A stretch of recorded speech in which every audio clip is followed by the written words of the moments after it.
Oke, baik. Selamat pagi jemaat yang kasih Tuhan semuanya. Ya, puji syukur kita ketemu kembali. 1 minggu sudah berlalu, tapi terasa jauh lebih cepat ya, karena sebagian kita ketemu di World Class Senin sampai Rabu, sebagian juga kita ketemu di YSC kemarin kami sampai Sabtu. Tapi puji syukur kita bisa ketemu lagi di pagi acara berjemaat kita, dan kita masih mau melanjutkan pembelajaran kita tentang sejarah Israel Yehuda. Jadi kita baru saja menyelesaikan kitab Wahyu, dan biasanya kita dari PB kita beralih ke PL sebentar gitu. Jadi kita PL, habis itu dari PB, habis itu nanti PL, kira-kira begitu. Dan kita ingin belajar tentang sejarah Israel dan Yehuda. Ini cukup panjang ya. Kita belajar Wahyu juga cukup panjang. Setahun lebih ya saya rasa. Nah, lebih ya. Setahun lebih. Nah, 1 tahun kan 52 minggu itu. 52 minggu, tapi kadang-kadang kan saya pergi dan sebagainya. Jadi ya nggak full 52 minggu sih. Tapi kita ingin belajar tentang sejarah di sini ya. Sejarah, coba kita buka kembali di 1 Samuel pasal 8. Jadi kita mulai dari awal sekali. Nah, jadi kita mulai dari raja pertama, dan bahkan sebelum raja pertama, yaitu ketika orang Israel meminta seorang raja. Tadi saya ada kasih, kalau yang minggu lalu ada sudah ada lembarnya. Kalau yang tadi saya ada, udah habis aja langsung ya? Udah diambil? Hah? Belum ya? Udah habis, Udah habis ya? Di kantor Bapak nggak ada? Hah? Kemarin sisanya saya simpan. Ya itu tadi saya taruh di situ. Udah habis. Atau di kopi sebenarnya, nggak apa-apa deh. Oke ya, jadi coba kita lihat di sini 1 Samuel pasal 8. 1 Samuel pasal 8, yaitu orang Israel menghendaki seorang raja di sini. Minggu lalu kita sudah baca, jadi saya akan bacakan, saya saja sendiri yang akan bacakan ayat 1 sampai dengan ayat yang ke-22. Demikian ya. Setelah Samuel menjadi tua, diangkatnya lah anaknya laki-laki menjadi hakim atas orang Israel. Nama anaknya yang sulung ialah Yoel, dan nama anaknya yang kedua ialah Abia. Keduanya menjadi hakim di Beersheba. Tetapi anak-anaknya itu tidak hidup seperti ayahnya. Mereka mengejar laba, menerima suap, dan memutarbalikkan keadilan. Sebab itu berkumpullah semua tua-tua Israel. Mereka datang kepada Samuel di Rama dan berkata kepadanya, "Engkau sudah tua dan anak-anakmu tidak hidup seperti engkau, maka angkatlah sekarang seorang raja atas kami untuk memerintah kami seperti pada segala bangsa-bangsa lain." Waktu mereka berkata, "Berikanlah kepada kami seorang raja untuk memerintah kami," perkataan itu mengesalkan Samuel, maka berdoalah Samuel kepada Tuhan. Tuhan berfirman kepada Samuel, "Dengarkanlah perkataan bangsa itu dalam segala hal yang dikatakan mereka kepadamu, sebab bukan engkau yang mereka tolak, tetapi akulah yang mereka tolak, supaya jangan aku menjadi raja atas mereka. Tepat seperti yang dilakukan mereka kepadaku sejak hari aku menuntun mereka keluar dari Mesir sampai hari ini, yakni meninggalkan daku dan beribadah kepada Allah lain, demikianlah juga dilakukan mereka kepadamu. Oleh sebab itu dengarkanlah permintaan mereka, hanya peringatkanlah mereka dengan sungguh-sungguh dan beritahukanlah kepada mereka apa yang menjadi hak raja yang akan memerintah mereka." Dan Samuel menyampaikan segala firman Tuhan pada bangsa itu yang meminta seorang raja kepadanya. Katanya, "Inilah yang menjadi hak raja yang akan memerintah kamu itu. Anak-anakmu laki-laki akan diambilnya dan dipekerjakannya pada keretanya dan pada kudanya, dan mereka akan berlari di depan keretanya. Ia akan menjadikan mereka kepala pasukan 1000 dan kepala pasukan 50. Mereka akan membajak ladangnya dan mengerjakan penuaian baginya. Senjata-senjatanya dan perkakas keretanya akan dibuat mereka. Anak-anakmu perempuan akan diambilnya sebagai juru campur rempah-rempah, juru masak dan juru makanan. Selanjutnya dari ladangmu, kebun anggurmu dan kebun zaitunmu akan diambilnya yang paling baik dan akan diberikannya kepada pegawai-pegawainya. Dari gandummu dan hasil kebun anggurmu akan diambilnya 1/10 dan akan diberikannya kepada pegawai-pegawai istananya dan kepada pegawai-pegawainya yang lain.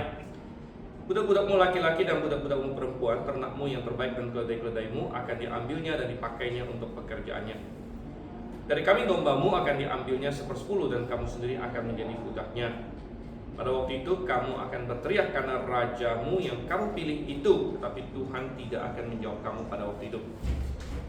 Tetapi bangsa itu menolak mendengarkan perkataan Samuel, dan mereka berkata, "Tidak, harus ada raja atas kami." Maka kami pun akan sama seperti segala bangsa-bangsa lain. Raja kami akan menghakimi kami dan memimpin kami dalam perang. Samuel mendengar segala perkataan bangsa itu dan menyampaikannya kepada Tuhan. Tuhan berfirman pada Samuel, dengarkanlah permintaan mereka dan angkatlah seorang raja bagi mereka. Kemudian berkatalah Samuel kepada orang-orang Israel itu, pergilah masing-masing ke kotanya. Oke, kita berdoa terlebih dahulu. Saya minta saudara Ian kita dalam doa. Yesus, terima kasih untuk minggu pagi ini kami dapat berkumpul untuk seorang ibu dewasa bersama yang memimpin kami dalam memahami firman Tuhan. Semua pasal 8 dan Mas Tai, Mas Tuhan yang akan menyampaikan kepada kami apa yang menjadi makna di balik pasal ini. Dalam nama Yesus kami berdoa dan bersyukur. Amin. Amin. Oke, jadi kita sudah bahas di minggu yang lalu karena ini kelanjutannya, bahwa kalau kita bicara mengenai sejarah Israel, sejarah Israel itu, Israel dianggap suatu bangsa itu mulai dari kapan? Ya, mulai sebenarnya mereka keluar dari Mesir sebenarnya. Dan mereka keluar dari Mesir karena sebelum mereka keluar dari Mesir, nah ini diperkirakan sekitar tahun 1446 ya. Keluar di sebelum Masehi, keluar dari Mesir, dan kemudian mereka dijadikan bangsa oleh Tuhan di Gunung Sinai. Nah, sebelum itu mereka kan diperbudak di Mesir. Nah, mereka belum bisa dianggap sebagai suatu bangsa di sini karena mereka statusnya budak di Mesir. Dan lebih lanjut lagi, sebelum itu mereka baru satu keluarga. Ingat, yang masuk ke Mesir ada 70 orang. Ya, 70 orang yang masuk ke Mesir waktu itu. Dan itu keluarganya Yakub. Dan itu ada didaftarkan 70 orang. Dan kemudian kita lihat dari sini, habis itu apa yang terjadi? Ya? Mereka menjadi bangsa yang besar, tapi benar-benar dijadikan bangsa itu waktu keluar dari Mesir. Nah, tentu mereka 40 tahun di padang gurun. Habis itu mereka masuk ke Kanaan, dipimpin oleh Yosua sekarang. Nah, habis itu ada suatu masa yang disebut sebagai masa hakim-hakim. Dan mereka tidak punya raja pada waktu itu. Dan pemerintahan di masa hakim-hakim ini adalah pemerintahan yang kita sebut sebagai teokrasi. Jadi Tuhan memerintah langsung. Jadi mereka tidak punya raja, teokrasi kita sebut. Dan akhirnya dari masa hakim-hakim inilah akan sampai beralih kepada masa raja-raja. Ya, dan masa transisi inilah yang kita tadi baca di 1 Samuel pasal 8, ya, di mana tokoh yang sentral di sini adalah hakim yang terakhir, yaitu hakim Samuel. Ya. Dialah yang akhirnya mengawasi perpindahan dari zaman tidak ada raja kepada zaman ada raja, gitu. Hakim Samuel. Dan kita ada baca bahwa Samuel berusaha meneruskan kehakiman dengan menjadikan dua anaknya hakim. Kita baca itu kan. Anak pertama adalah Yoel, anak kedua adalah Abia, tapi ternyata kedua anak Samuel tidak benar seperti bapaknya. Dan itu memicu orang Israel untuk meminta raja. Dan kalau kita lihat di poin kita nomor 5, jadi ini di isian kita ya. Kalau Anda tidak punya isian nggak apa-apa juga sih, Anda bisa tetap ikuti. Dan di poin nomor 5 dikatakan, ketika Samuel mendengarkan permintaan Tuhan itu, dia kesal. Ya, dia kesal. Makanya kita baca di ayat yang ke-6. Ya, 1 Samuel 8 ayat 6. Waktu mereka berkata, berikanlah kepada kami seorang raja untuk memerintah kami. Perkataan itu mengesalkan Samuel. Ya, mengesalkan Samuel. Ya, karena apa? Ya, tentu mengesalkan Samuel. Karena itu bagaikan semacam pernyataan orang Israel bahwa mereka tidak puas dengan status pada waktu itu, tidak puas dengan pelayanan Samuel. Karena Samuel kan sebagai hakim pada waktu itu. Jadi mereka datang sama Samuel, kami ingin raja. Gitu. Padahal Israel tidak pernah punya raja sebelumnya. Jadi dengan berkata demikian, Samuel pasti merasa, wah berarti orang Israel ini tidak puas dengan saya. Gitu, sebagai hakim, sebagai pemimpin. Gitu. Makanya mereka meminta seorang raja. Gitu. Dan oleh karena itu, ya itu mengesalkan Samuel. Gitu kan? Mengesalkan Samuel. Dan bukan hanya itu saja. juga mereka menyerang anak-anaknya Samuel, yaitu Yoel dan Abia. Nah, mengenai si Yoel dan Abia ini, memang komplainnya Israel yang mungkin valid, artinya benar lah bahwa anak-anaknya Samuel ini kurang beres gitu ya. Ya, tapi bagaimanapun juga itu merupakan sesuatu yang mengesalkan Samuel. Gitu. Tetapi apa yang terjadi ketika Samuel kesal? Ya, dia apa dikatakan? Berdoalah Samuel kepada Tuhan. Nah, itu isian kita nomor 5 ya. Samuel yang kesal berdoa kepada Tuhan. Ya, Samuel yang kesal berdoa kepada Tuhan. Nah, ini adalah tindakan yang benar setiap ada kekecewaan dalam hidup ini. Bahkan kita tidak punya waktu untuk membuka semuanya. Tapi kalau ada ikutin seri Mutiara Kebenaran di 1 Samuel, saya ada menyinggung juga bahwa salah satu tema besar dalam 1 Samuel adalah tema berdoa. Tema berdoa, bahkan kitab 1 Samuel dimulai dengan doanya siapa? Sampai bisa ada Samuel itu kan ada doanya Hana, ya ibunya. Kemudian ada banyak doa-doa yang signifikan di dalam 1 Samuel di situ. Dan Samuel sebagai seorang tokoh yang luar biasa hebat juga dicirikan dengan bahwa dia berdoa. Dia berdoa. Dan di sini kita melihat ketika Samuel kecewa, ketika dia merasa terlukai, ketika dia kesal dan sebagainya, dia berdoa kepada Tuhan. Ya, jadi sekali lagi ini adalah respon yang tepat ketika kita menghadapi kekecewaan dalam hidup ini. Dan saya rasa nggak ada orang yang berkata saya nggak pernah kecewa dalam hidup ini, ada? Kalau ada kasih tahu saya mau tukeran. Kita semua pasti ada mengalami hal yang tidak kita harapkan, ya, kecewaan, ya, hal yang tidak mengenakan bagi kita dan macam-macam yang lain, ya. Nah, jadi tetapi kita selalu bisa berdoa kepada Tuhan. Nah, ini adalah pelajaran dari Samuel di sini. Nah, tetapi apa jawab Tuhan di sini ya ketika Samuel berdoa kepada Tuhan? Tuhan menjawab dia di ayat 7, ya. Dengarkanlah perkataan bangsa ini dalam segala hal yang dikatakan mereka kepada musuh, bukan engkau yang mereka tolak, tapi akulah yang mereka tolak. Jadi Tuhan bilang sama Samuel, oh Samuel, kamu merasa kesal karena kamu merasa ditolak oleh orang Israel, kan? Kamu dan anak-anakmu ditolak nih. Tetapi sebenarnya yang mereka tolak itu Tuhan, begitu. Ya, mereka tolak Tuhan. Jadi Tuhan mestinya lebih kesal lagi misalnya. Ya. Tuhan mestinya lebih kesal lagi karena Tuhanlah pemimpin utama ya. Oke, berarti. Tapi kan di Ulangan 17 ayat 14 itu kan ya. Di situ tertulis bahwa Allah Bapa menjanjikan akan ada suatu raja pada bangsa Israel. Namun kita melihat bahwa bangsa Israel ini cenderung permisif karena mereka membandingkan pemerintahan Allah Bapa dengan raja Mesir, Moab dan yang lain. Ya, itu poin yang bagus sekali. Bahkan akan kita bahas juga di sini. Tunggu sebentar, nanti ini ya akan sampai poinnya bahwa sebenarnya minta raja itu dengan sendirinya tidak salah sebenarnya. Ya, nanti kita akan lihat itu. Tapi coba kita lihat di sini.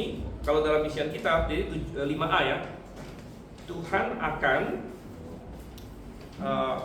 mengajar mereka melalui pengabulan permintaan ini, ya, melalui pengabulan permintaan ini.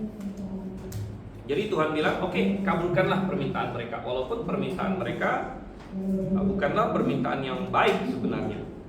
Nah, bukan permintaan yang baik itu kenapa? Nah, dalam isian kita 5b, memang suatu saat Tuhan akan memimpin Israel kepada sistem monarki. Ya, sebenarnya ini sudah dinubuatkan oleh Tuhan. Nah, coba kita buka yang tadi ditanya oleh saudara Patrick di sini ya. Coba kita buka Ulangan pasal 17 di sini. Ulangan pasal 17, sebenarnya sistem monarki sudah dinubuatkan oleh Tuhan. Dan kalau kita lihat dari ayat 14, Ulangan pasal 17 ayat 14.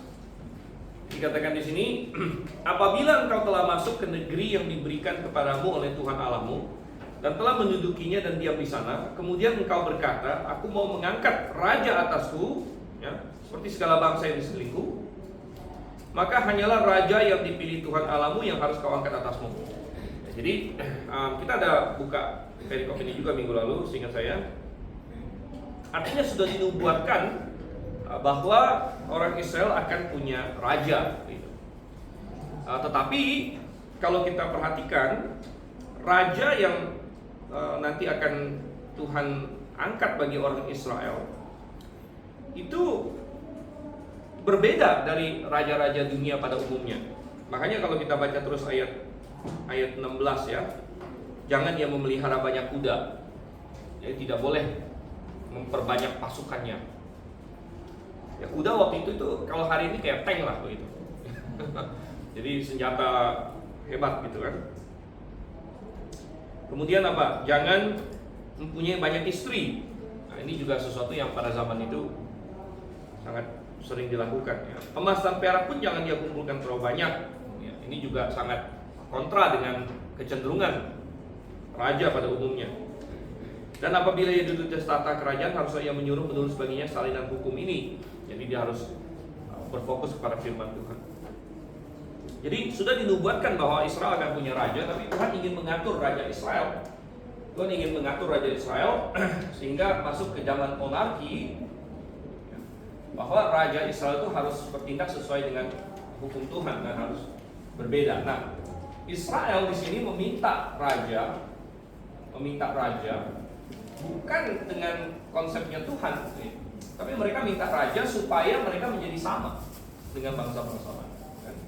Supaya mereka menjadi sama dengan bangsa-bangsa lain. Dan ini yang salah sebenarnya. Ini yang salah. Tuhan ingin mereka punya raja suatu hari. Dan karena raja itu kan nanti akan membayangi suatu hari, Tuhan sudah tahu Yesus Kristus akan menjadi raja. Jadi bagaimanapun juga Israel memang harus masuk ke monarki pada saatnya nanti. Tetapi mereka mestinya seharusnya satu meminta raja yang sesuai dengan Tuhan, dan kedua adalah sesuai dengan waktu Tuhan, waktu yang sesuai dengan Tuhan. Ya, jadi dua hal ini sangat penting, dan ini bukan hanya bagi orang Israel, tapi kita hari ini pun seperti itu. Jadi ketika kita meminta sesuatu, kadang-kadang ada sesuatu yang baik yang bisa kita minta dari Tuhan, tapi kita bisa minta itu dengan motivasi yang salah. Kita minta misalnya pekerjaan, contohnya ya pekerjaan, atau istilahnya karir atau apalah gitu ya. Itu hal yang bagus nggak? Ya bagus gitu.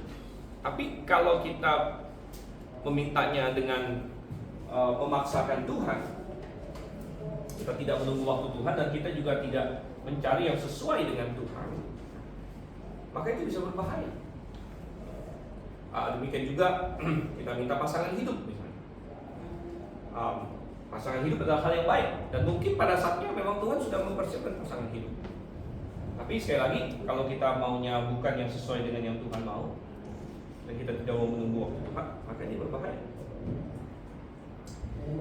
Oleh karena itu, balik lagi ke sini katakan, Tuhan mengabulkan permintaan mereka, tapi mengabulkannya itu sebagai suatu pelajaran bagi mereka. Jadi semacam suatu hukuman juga, gitu ya. Kita harus berhati-hati apa yang kita minta. Terkadang justru hal itu buruk bagi kita dan Tuhan mengizinkannya untuk mengajar kita.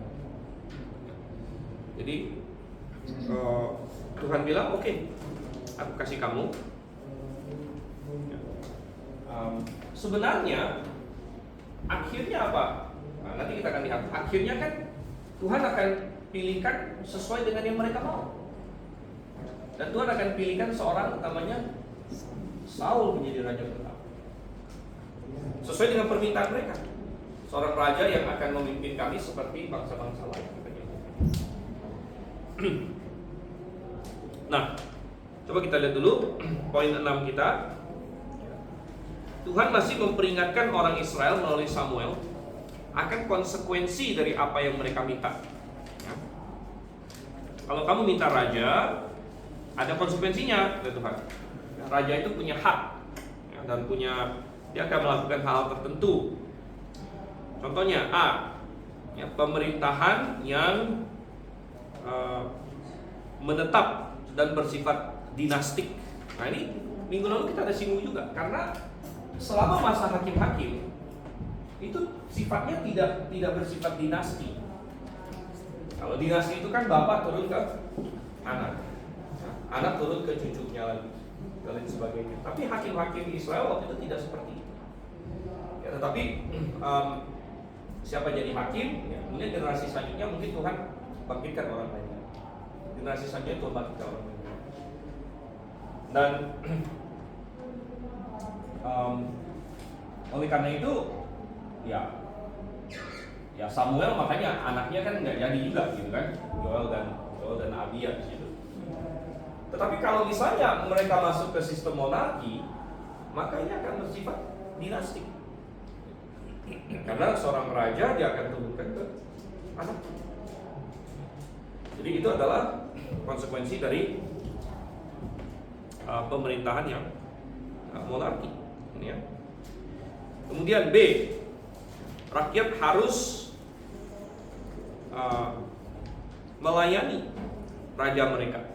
Rakyat harus melayani raja mereka, baik secara materi maupun secara pribadi, dalam perang maupun damai, dalam damai maupun perang.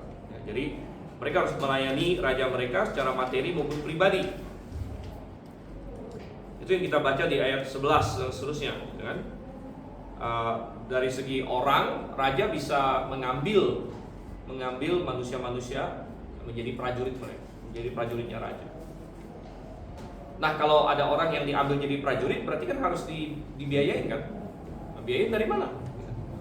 Ya dari pajak. Nah, sebenarnya satu hal yang luar biasa sekali dari sistem hakim-hakim adalah ini mungkin satu-satunya negara waktu itu yang tidak ada pajak sama sekali.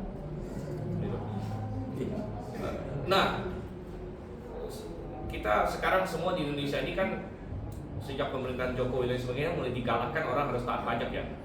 Sri Mulyani dan sebagainya. Naik lagi. Hah? Naik lagi. Nah, PPN dinaikin gitu segala macam kan. Dan ya kita sih paham bahwa ya oke lah, untuk membangun suatu negara kan perlu uang dan sebagainya. Tapi kadang-kadang kita sering kesel juga karena uang pajak kita juga larinya nggak tahu kemana-mana gitu kan. Secara teori pajak itu bagus, tapi kita kesel juga maksudnya. Apalagi kalau pajak yang tinggi gitu, ya, pajak yang tinggi sekali gitu kan, itu bikin kesel juga. Tapi Anda bisa bayangkan nggak kalau misalnya Anda tinggal di negara yang tidak ada pajak? Ya kalau Brunei beda lagi, disubsidi malah.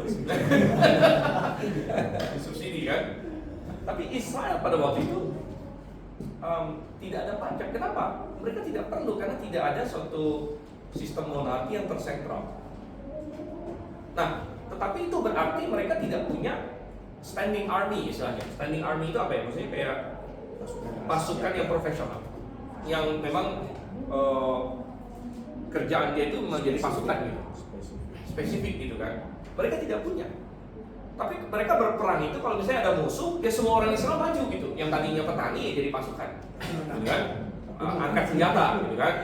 Yang tadinya gembala domba angkat senjata, gitu. Nah, jadi mereka tidak punya pasukan profesional waktu itu. Profesional itu maksudnya orang yang memang digaji jadi tentara, jadi tentara full time gitu, nggak ada.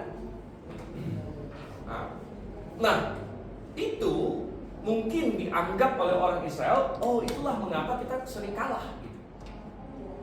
Itulah mengapa kita masuk dalam siklus ini kan, yang kita sudah bicarakan, siklus apa?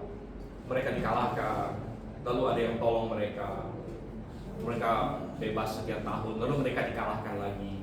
Jadi ada siklus, ada 7 siklus itu dalam kitab Hakim-Hakim. Tapi kalau dari sudut pandang Tuhan, sebagaimana Tuhan jelaskan, alasannya bukanlah masalah mereka punya tentara atau punya tentara. Alasannya karena mereka meninggalkan Tuhan, begitu. Tetapi sekali lagi itu adalah kausa rohani atau dasar rohani yang kalau manusia tidak punya mata rohani dia nggak bisa lihat itu. Sehingga manusia akan lebih lihat ke yang lebih kelihatan gitu, fisiknya apa maksudnya penyebab yang di permukaan. Oh, karena kita nggak punya tentara. Ya, karena kita nggak punya tentara, begitu. Makanya kita kalah terus. Padahal bukan itu penyebabnya. Penyebabnya karena mereka meninggalkan Tuhan. Kalau mereka tidak meninggalkan Tuhan, sistem ini baik-baik saja, nggak ada masalah gitu. Setiap kali ada musuh ya tinggal dihadapin gitu. Yang nggak perlu tentara pun, tinggal petani, gembala, domba segala macam, ambil senjata, mereka akan menang. Ya. Mereka akan menang. Gitu. Tanpa perlu adanya tentara profesional di negara mereka. Sekali lagi, tapi untuk bisa melihat itu kan perlu mata rohani. Bahwa permasalahannya bukanlah saya nggak punya tentara. Permasalahannya adalah karena saya meninggalkan Tuhan gitu.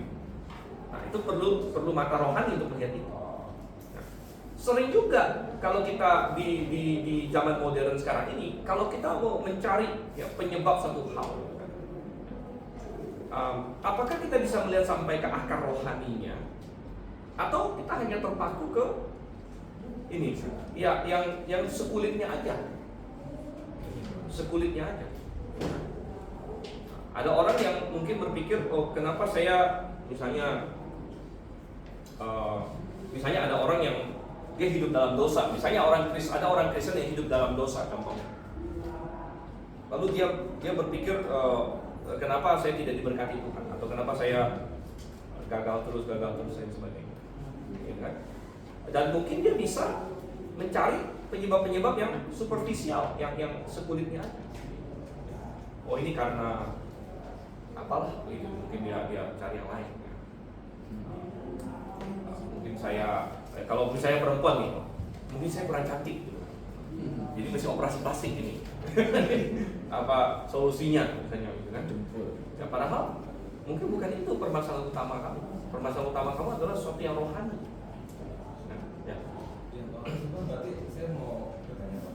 Berarti konsep yang diusung sama bangsa Israel, apa bisa kita bilang itu cursed by design? Kenapa? Karena bisa kita lihat sejarahnya pun di Raja Yehuda terakhir Zedekia kan dibunuh sama bangsa Babel. Ya. Kemudian sehingga saya ketika Yesus di hadapan Pilatus di Yohanes 19:15 menyatakan bahwa bangsa Israel itu pun berarti kita hanya ada kaisar bukan raja. Jadi bisa kita lihat bahwa sebenarnya konsep monarki ini memang sudah cacat dari awal. Ya enggak cacat dari awal.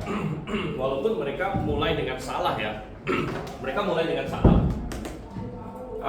Tapi kita akan lihat nanti mulai dengan salah, tapi kan nanti akan datang seorang apa namanya? Daud di sini. Gitu kan? Akan datang seorang Daud. Nah, nanti kita akan bahas juga ini ya.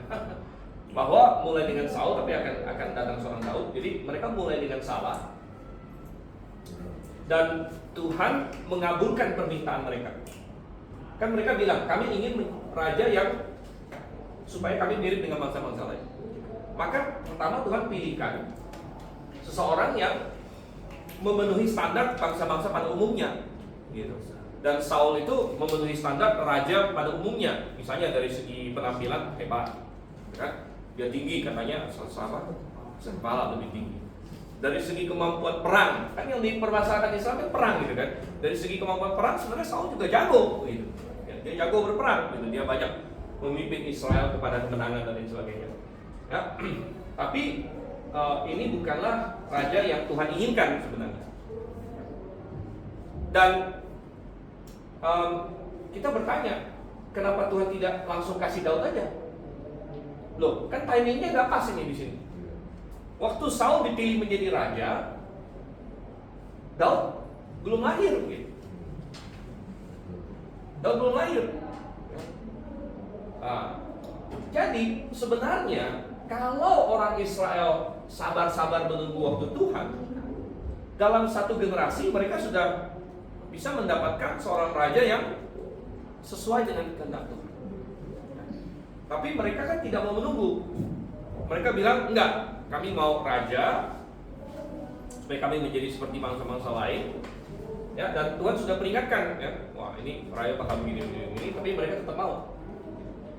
Kalau saja mereka menunggu waktu Tuhan, oke, kita bilang kan, dua kriteria nih, apakah kita mau yang sesuai dengan yang Tuhan atau yang maunya kita, dan kemudian waktunya.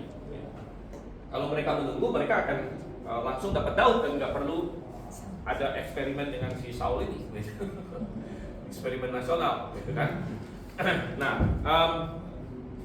ya, tapi kembali kepada di sini, Dan kembali kepada yang tadi kita bilang, ya, bahwa saya ada singgung minggu lalu, manusia cenderung lebih ingin suatu jaminan yang terlihat atau fisik. Sedangkan Tuhan seringkali mau kita hidup dengan iman.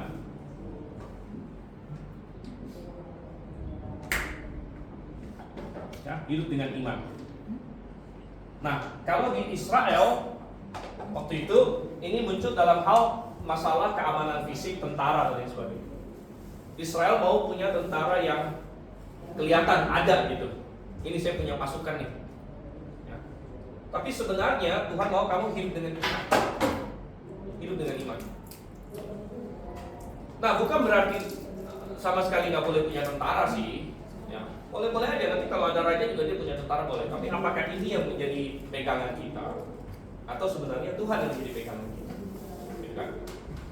Nah, demikian juga kalau kita hari ini mungkin yang kita hadapi sekarang kan bukan perang fisik ya, tapi masalah keamanan kita ini sekarang lebih banyak diukur dari segi faktor ekonomi, keamanan ekonomi. Dan minggu lalu saya ada tanya, berapa banyak orang yang kalau diperhadapkan dua, ya satu, dia dijamin oleh Tuhan, pakai jaminan aja tapi yang dijamin oleh Tuhan, Tuhan akan pelihara dia, Tuhan akan ini dia, urus dia, atau langsung uang cash banyak gitu. Langsung uang cash banyak gitu kan. Tak berapa M dijanjikan, tapi nggak ada janji Tuhan.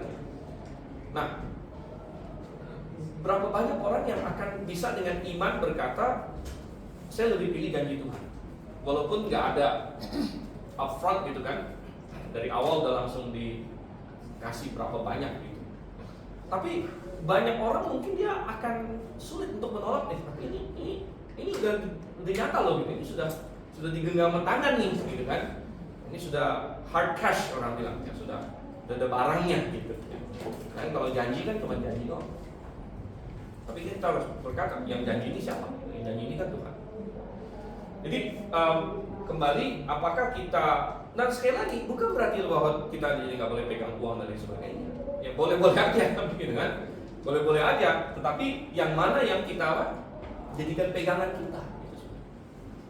Yang kita pegang ini atau Tuhannya.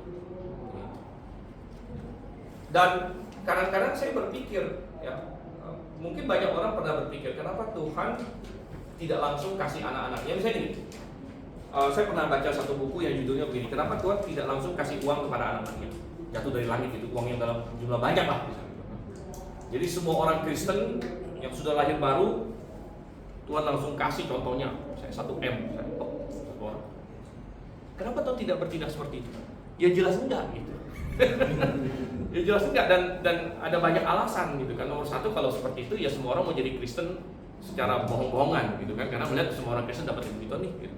Saya juga mau lah gitu kan. Nah, itu satu ya. Tapi nomor dua juga itu bisa mengurangi apa? Mengurangi sebenarnya kita hidup dengan iman. Kadang-kadang kalau saya tanya sama Tuhan, kenapa Engkau tidak berikan aku kaya raya mendadak? Loh, kaya raya mendadak itu bisa berbahaya loh. Ya, bisa berbahaya gitu. Berbahaya secara fisik bagi kita bisa dibunuh orang yang mengincar kekayaan kita. Berbahaya untuk rohani kita kalau kita nggak siap gitu kan. Tiba-tiba kaya mendadak kita bisa menyimpang dari Tuhan. Ya. Jadi itu bisa berbahaya untuk kita, nomor satu. Dan nomor dua, gitu kan, Tuhan ingin kita hidup dengan iman juga. Artinya Tuhan ingin, maksudnya gini, kalau saya percayakan sejumlah uang kepada kamu, apakah kamu siap untuk melihat Tuhan di balik uangnya atau kamu langsung melihat uangnya? Tuhan akan percayakan harta kepada kita sejumlah yang kita sanggup tanggung sambil kita masih hidup dengan iman. Dan bukan kita jadi akhirnya merasa tenanglah karena uang itu. Seperti orang kaya yang diceritakan Tuhan Yesus kan, yang berkata bahwa tenanglah jiwaku, sudah ada padamu tertimbun gitu, harta sekian banyak. Nah, Jadi ya kita melihat ini di sini ya, dan ya mereka mau pasukan ya, tapi efeknya ya akan ada pajak dan lain sebagainya. Oke. Sekarang ini ada suatu pepatah, ada dua hal yang nggak bisa dihindari di dunia ini katanya, yaitu death and taxes, kematian dan pajak. Iya, ya. Tapi kalau mereka sudah ada di suatu sistem yang nggak perlu pajak, mereka sendiri yang mau lompat ke dalam sistem yang ada pajak. Ya. Nah, jadi oke, kalau kamu ada raja, 10% diambil. Jadi berarti mereka harus kasih 10% kepada Tuhan, persepuluhan. Kemudian 10% lagi untuk pemerintah. Ini 10% masih lumayan lah. Kalau di banyak negara sekarang 15%, 30%, 35% semua. Tergantung sih, kan ini ada berjenjang lah ya. Ada yang nggak bayar pajak karena di bawah PTKP katanya. Di atas itu 5%. Tapi lompatnya jauh juga, dari 5%, 15%. Habis itu. Oke, kembali lagi di sini. C akan ada ya perpajakan itu ya, itu sudah kita bahas, akan ada perpajakan ya. Dan poin nomor 7, karena orang Israel meminta raja yang sama dengan bangsa-bangsa lain, maka Tuhan akan memilihkan bagi mereka persis apa yang mereka inginkan. Persis apa yang mereka inginkan. Dan ini kembali kepada poin kita tadi. Kadang-kadang Tuhan menolak permintaan kita itu satu bentuk kasih karunia. Jangan berpikir bahwa kalau kita berdoa lalu Tuhan bilang nggak boleh atau jangan, lalu kita cemberut sama Tuhan. Seringkali kalau Tuhan bilang tidak kepada permintaan kita, itu kasih karunia juga. Berarti ada sesuatu yang kurang bagus di situ, atau belum waktunya, atau Tuhan punya sesuatu yang lebih baik bagi kita. Ya, tapi Tuhan bisa menghukum seseorang atau ini dengan cara memberikan apa yang dia inginkan. Oke, kamu minta ini sebenarnya kurang bagus loh. Enggak mau Tuhan, saya tetap mau, ngotot gitu kan. Oke, kalau gitu silakan gitu kan. Nah, cuman itu sebenarnya kurang bagus gitu.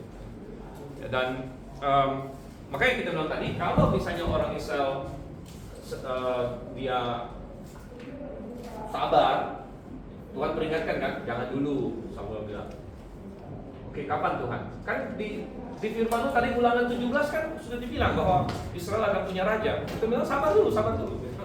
Dan kalau mereka mau menunggu waktu Tuhan, mereka bisa langsung ke Daud. Ya, nggak perlu Saul sebenarnya. Tapi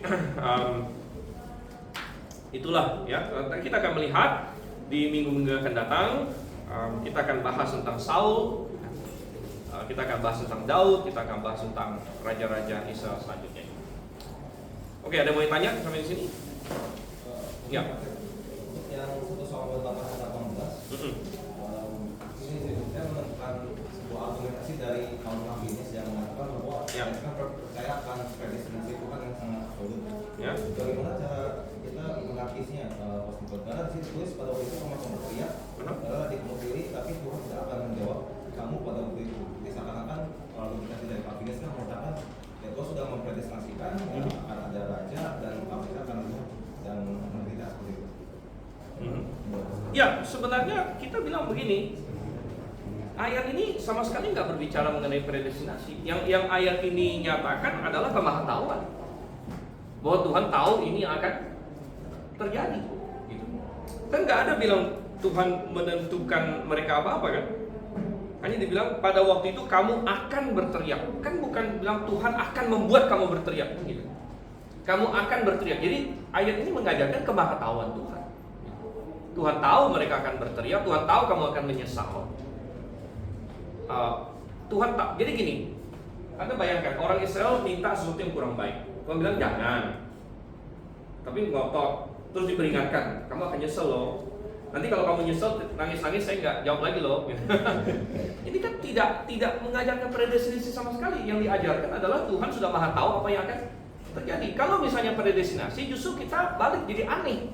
Kalau gitu kenapa tidak Tuhan langsung predestinasikan saja Israel nggak minta hal yang demikian? Gitu. Kenapa Tuhan nggak predestinasikan mereka semua jadi baik-baik dari awal kalau begitu? Ya. Nah, jadi kan justru nggak nyambung sebenarnya. Gitu ya. Yang diajarkan justru adalah kemahatauan Tuhan, ya. Dan nubuat dan peringatan Tuhan. Oke, baik. Kalau tidak ada lagi kita akan berdoa dan kita akan bergabung dengan teman yang lainnya. Saya minta Pak Oman untuk bisa berdoa. Kita berdoa. Terima kasih Tuhan dan kita syukur buat pelajaran firman Tuhan pada pagi hari ini. Biar firman Tuhan dan sharing yang dibagikan menjadi kekuatan setiap kami kasihkan dan kami. Terima kasih Tuhan buat pasti kami sudah belajar, berkati dengan iman dan keluarga Tuhan. Kami mau bergabung